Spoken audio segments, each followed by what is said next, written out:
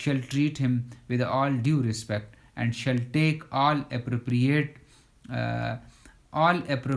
to prevent an attack on his personal freedom and dignity,